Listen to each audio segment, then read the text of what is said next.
Right, here's my new diffuser. So you have a couple of settings here, and I'm not gonna tilt it because then water will spill out. But you have a timer, you have a mist, and a high and low with a light. So for the timer, you're gonna click on mist, and it'll set a timer.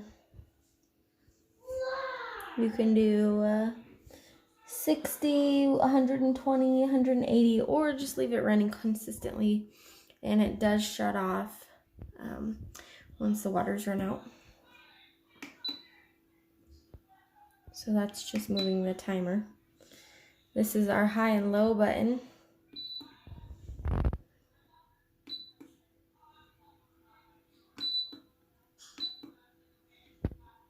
That's the high. Alright, and then we'll get some lights going on.